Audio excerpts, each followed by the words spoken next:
In 2023, the United States Surgeon General issued a formal advisory, not about a virus, not about a drug, about loneliness. The advisory stated that loneliness and social isolation carry health risks equivalent to smoking 15 cigarettes a day. That chronic loneliness increases the risk of heart disease by 29%, stroke by 32%, and premature death by 26%. That it is associated with a significantly higher risk of dementia, depression, and anxiety, and that it is, by any reasonable measure, one of the most urgent public health crises the Western world has ever faced. Nobody put it on the front page for very long. We moved on quickly. We usually do, but the numbers didn't move. And the question they raise, how did the most connected, most comfortable, most technologically advanced civilization in human history become the loneliest, is one that doesn't have a comfortable answer. Let's start with what loneliness actually is, because the common understanding of it is almost entirely wrong. Loneliness is not the same as being alone. You can be alone and not lonely. You can be in a room full of people, at a party, at work, in a family home, and be profoundly lonely. What loneliness actually is at the biological level is a signal, a threat signal, one of the oldest and most powerful threat signals the human nervous system produces. Neuroscientist John Cacioppo spent decades studying the biology of loneliness, and what he found reframed the entire conversation. Loneliness, Cacioppo argued, is to social animals what physical pain is to individual survival. Pain tells you something is wrong with your body and demands you fix it. Loneliness tells you something is wrong with your social situation and demands you fix that. It is not a mood. It is an alarm. And like any alarm, it has physiological effects designed to prepare you for danger. Chronic loneliness activates the body's fight-or-flight response. It elevates cortisol, the primary stress hormone. It increases inflammation throughout the body. It alters the way the immune system functions. It changes gene expression in ways that make the body more vulnerable to viral infection and less capable of fighting disease. It disrupts sleep, and disrupted sleep compounds every one of these effects in a vicious cycle that is extremely difficult to break. This is why the smoking comparison is not rhetorical. It is biological. 15 cigarettes a day introduces carcinogens and toxins that damage the cardiovascular system and increase mortality. Chronic loneliness produces a sustained stress response that does something remarkably similar, through a completely different mechanism, but arriving at a comparable destination. Your body, under chronic loneliness, is running on a level of sustained biological alert that it was never designed to maintain indefinitely. And just like any system under sustained pressure, it begins to break down. Now here is the part that the Surgeon General's report gestures toward, but doesn't fully explain. This didn't come from nowhere. There is a reason loneliness has become a crisis in the 21st century that it was not in the 20th, the 19th, or any century before that. And the reason is not simply that people are spending too much time on their phones. That is a symptom, not a cause. The deeper cause is structural. Over the course of the last 75 years, Western societies have systematically dismantled almost every institution and social structure that human beings used to meet their need for genuine, sustained, embodied connection with other people. Think about what has changed. In 1950, the average American household contained 3.37 people.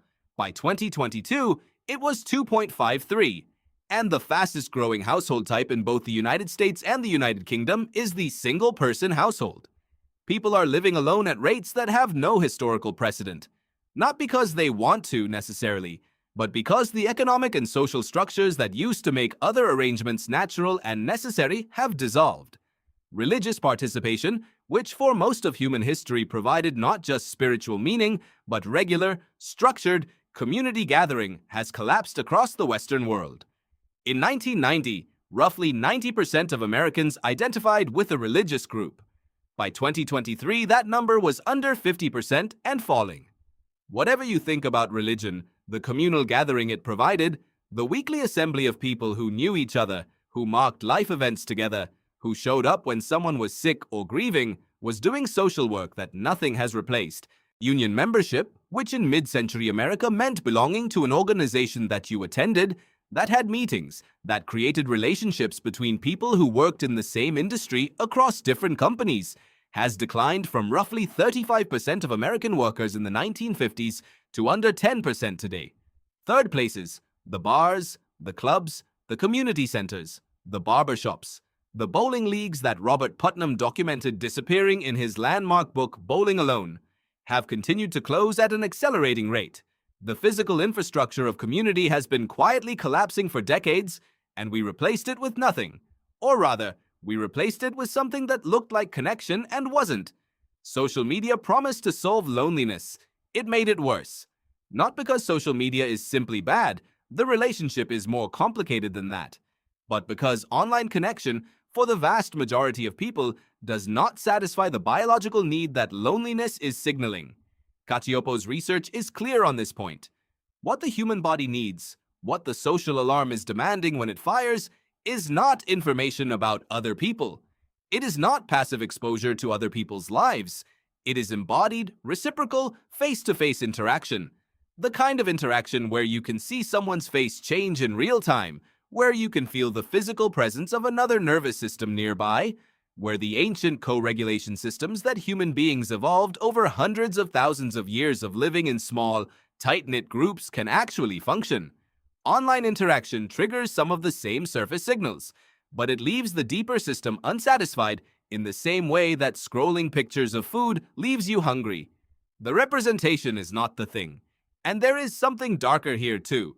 Research by Cacioppo and his colleagues found that lonely people, people whose social alarm has been firing for extended periods, begin to change the way they process social information. They become more vigilant for social threat. They are more likely to interpret ambiguous social signals as hostile. They are more likely to expect rejection, and in expecting it, to behave in ways that make it more likely to happen. Loneliness, in other words, is self-reinforcing. The longer it persists, the harder it becomes to escape. Not because lonely people are broken, but because a brain that has been under social threat for long enough begins to treat every social situation as a potential source of further threat. This is the trap that the Surgeon General's report describes as an epidemic. Not just a lot of people feeling sad. A lot of people caught in a biological feedback loop that their social environment no longer provides the resources to escape. So what do you actually do with this? The honest answer is that individual solutions, call a friend, join a club, volunteer somewhere, are real and they help. But they are operating against a structural current that most individuals cannot swim against on their own. The loneliness crisis is not primarily a personal failure. It is the predictable outcome of building a society optimized for economic productivity and individual autonomy at the direct expense of the conditions that human social biology actually requires. What those conditions are is not a mystery. Small groups of people who see each other regularly, in person, in contexts that aren't purely transactional. Relationships that persist through time, that include knowledge of each other's histories and circumstances, that create mutual obligation and genuine investment in each other's well-being. Physical presence, shared activity, the sense of being known. These are not luxuries. These are, according to the biology, requirements. As basic as food, as non-negotiable as sleep. And a society that treats them as optional extras, as things you fit in around your work schedule, your commute, your Netflix queue, is a society running a biological experiment on its population that the data says is going badly. The Surgeon General compared loneliness to smoking, but there is one crucial difference. We banned smoking in public buildings, we put warnings on cigarette packets, we ran public health campaigns for decades, we treated it as a public health emergency, and we changed the culture around it. We have not done that with loneliness. We have mostly told people it is their own problem to solve. We have mostly built more apps. The 15 cigarettes are still burning, and most of us are barely noticing the smoke.